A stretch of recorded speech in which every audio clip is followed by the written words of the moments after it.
तो अभी हम सीखने वाले हैं बोर्ड मास का नियम। बोर्ड मास का नियम क्या कहता है? बोर्ड मास का नियम, बोर्ड मास की मीनिंग होती है BODMAS,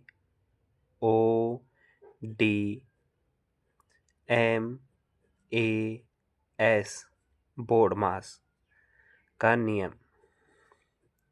इसे हम बहुत ही बेहतरीन तरीके से सीखने वाले हैं। अगर आप इस वीडियो को पूरी देख लेते हैं तो बोर्ड मास का नियम आप एक ही बार में आसानी से समझ जाओगे और आगे आपको ज़्यादा सीखने की ज़रूरत भी नहीं रहेगी, क्योंकि अभी आप पूरा अच्छे तरीके से सीखने वाले हो। तो ध्यान से आप पूरी वीडियो को समझ लें, ठीक है। बोर्ड मास का नियम, ठीक है। सबसे पहले इसकी मीनिंग को समझना होता है। ये मीनिंग हमें याद रहनी चाहिए। ये मीनिंग अगर आपको याद हो गई तो आप बोर्ड मास के नियम में कभी नहीं अटकोगे। BODMAS, आप केवल ये याद रख लो, BODMAS, ठीक है बच्चों। इसमें सभी की, जैसे B से कुछ बनता है, O से भी कुछ बनता है, D से कुछ बनता है, M से कुछ बनता है, A से कुछ बनता है, S से कुछ बनता है। तो सबसे पहले आता है B। B का मतलब होता है ब्रैकेट, ठीक। ओ आता है इसके बाद में। ओ का मतलब होता है ऑफ, और हिंदी में जिसे कहते हैं का। डी का मतलब होता है डिवाइड करना, जिसे हम इस चिन्ह से दर्शाते हैं। एम का मतलब होता है मल्टीपल, जिसे हम इस तरह के चिन्ह से दर्शाते हैं। ए का मतलब होता है ऐड करना यानी जोड़ना, इसको हम इससे दर्शाते हैं। और एस का मतलब होता है घटाव करना, माइनस करना, ठीक है। सबसे पहले हमें क्या करना होता है? ब्रैकेट हल करना होता है। सबसे पहले बी आ रहा है तो इसका मतलब समझ लेना है कि हमें सबसे पहले ब्रैकेट हल करना है। फिर इसके बाद में आता है ऑफ। ऑफ का मतलब होता है का, और का मतलब होता है गुणा। जहाँ पर आपको ऑफ दिखाई दे या फिर का दिखाई दे तो वहाँ पे समझ जाना गुणा करना है। इस वाले गुणा से पहले ये का वाला गुणा करना है। इस गुणा से पहले ये गुणा करना होता है जहाँ पर ऑफ लिखा होता है, ठीक है।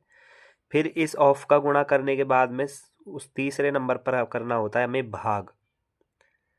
भाग करना है। भाग के बाद में हमें करना होता है ये वाला गुणा, और फिर गुणा के बाद में करना होता है हमें जोड़, और जोड़ के बाद में करना होता है घटाव। अगर आप इस नियम के हिसाब से किसी भी समीकरण को हल करते हैं, उसे सिंपल करते हैं, तो आपको इन नियमों के हिसाब से ही चलना होगा, अन्यथा आपका जो समीकरण है वो गलत हो सकता है। ये नियम बनाए हैं हमारे विद्वानों ने। अगर इस नियम के हिसाब से हम नहीं चलते, पहले प्लस कर देते फिर गुणा कर देते, तो हमारा आंसर गलत आता है, ध्यान रखना।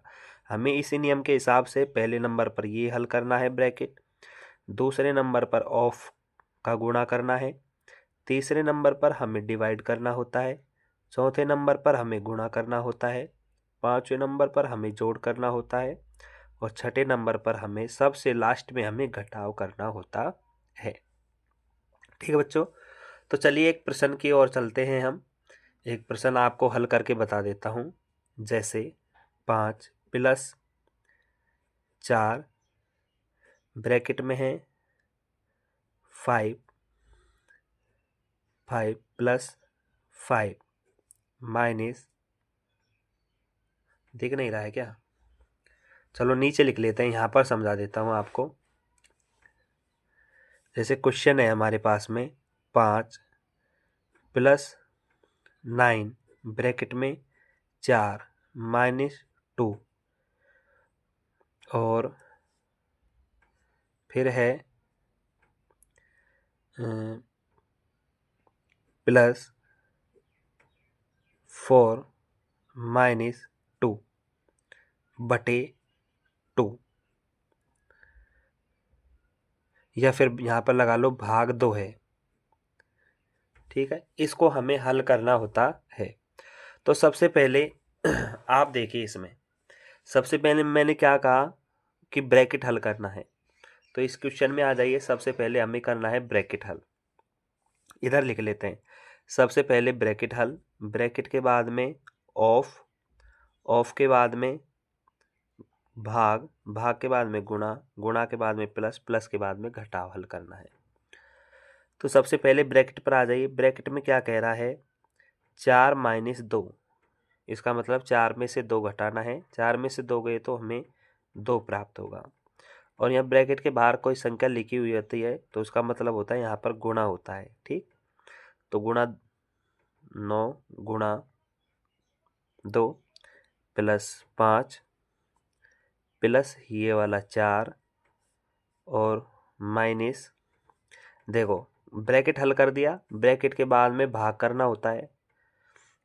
यहाँ पे ऑफ दिया नहीं हुआ है, ब्रैकेट के बाद में ऑफ हल करना होता है पर ऑफ कहीं पर भी नहीं दिया है तो हम ऑफ को छोड़ देंगे। फिर इसके बाद में डिवाइड करना होता है तो डिवाइड करेंगे, 2 का भाग 2 में देंगे तो 1 बार जाएगा। ठीक है, अब डिवाइड के बाद में गुणा करना होता है, गुणा कर लेंगे। 5 को ऐसे कैसे लिखेंगे, प्लस 9 गुणा 2 करेंगे, 9 दूनी 18 प्लस और 4 माइनस 1। अब जहाँ पर भी प्लस प्लस है उनको जोड़ देंगे। ये भी प्लस का होता है पर लिखा नहीं होता है शुरू में। 5 और 18 23, 23 और 4 कितने हो जाएंगे, 27, 27 और माइनस का 1 ये हो जाएगा, माइनस का 1 बराबर में क्या हो जाएगा, 26 हमारा आंसर हो जाएगा। ठीक है, इस तरीके से बोर्ड मास के नियम का उपयोग कर आपको समीकरणों को हल करना है। तो थैंक यू बच्चों, चैनल को सब्सक्राइब कर दें, लाइक कर दें और एक प्यारा सा कमेंट कर दें।